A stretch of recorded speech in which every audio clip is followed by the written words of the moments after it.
నమస్కారం. మన్నెంలో న్యూస్ వార్తలకు స్వాగతం. మన్నెం జిల్లాలో పెను ప్రమాదం త్రుటిలో తప్పింది.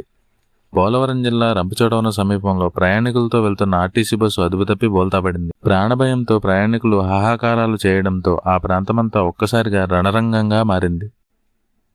ఈ ఘటనకు సంబంధించి పూర్తి వివరాల్లోకి వెళ్తే, కాకినాడ డిపోకు చెందిన సూపర్ లగ్జరీ బస్సు సుమారు 40 మంది ప్రయాణికులతో భద్రాచలం వైపు వెళ్తోంది. సరిగ్గా రంపచోడవరం మండలం చిన్నగిద్దాడ సమీపంలోని హైవేపైకి రాగానే ఎదురుగా వస్తున్న వాహనాన్ని తప్పించిపోయి డ్రైవర్ అదుపు కోల్పోయారు. దీంతో బస్సు వేగంగా వెళ్లి రోడ్డు పక్కన పొదల్లోకి పల్టీ కొట్టింది. ఈ ఘోర ప్రమాదంలో 10 మంది ప్రయాణికులు తీవ్ర గాయాలయ్యాయి. బస్సు అద్దాలు పగిలిపోవడంతో లోపల ఉన్నవారు తీవ్ర భయాందోళనకు గురయ్యారు. గాయపడిన వారిలో మహిళలు, చిన్నపిల్లలు కూడా ఉండటం విచారకరం. క్షతగాత్రులను వెంటనే 108 అంబులెన్స్లో రంపచోడవరం ఏరియా ఆసుపత్రికి తరలించి అత్యవసర చికిత్స అందిస్తున్నారు.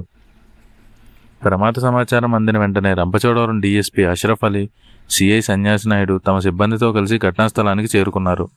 బస్సులో చిక్కుకున్న ప్రయాణికులను స్థానికుల సహాయంతో సురక్షితంగా బయటకు తీశారు. అధికారులే స్వయంగా రంగంలోకి దిగి సహాయక చర్యలను పర్యవేక్షించడంతో పెను ప్రమాదం తప్పిందని చెప్పవచ్చు.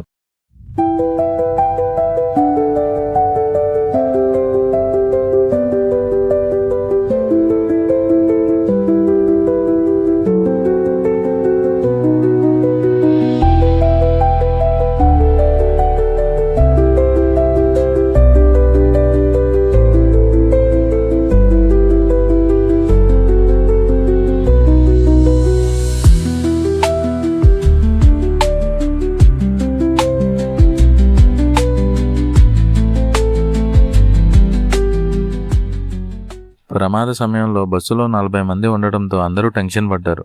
కానీ అదృష్టవశాత్తు ఎలాంటి ప్రాణ నష్టం జరగకపోవడంతో అంతా ఊపిరి పీల్చుకున్నారు. ఘాట్ రోడ్లు మరియు మన్నెం రహదారులపై ప్రయాణించేటప్పుడు అతివేగం వద్దని, అప్రమత్తంగా ఉండాలని పోలీసులు ఈ సందర్భంగా హెచ్చరిస్తున్నారు. మరిన్ని తాజా మన్యం వార్తల కోసం చూస్తూనే ఉండండి మన్నెంలో న్యూస్. వీడియోని లైక్ చేయండి, షేర్ చేయండి మరియు మా ఛానల్ని ఇప్పుడే సబ్స్క్రైబ్ చేసుకోండి. ధన్యవాదాలు.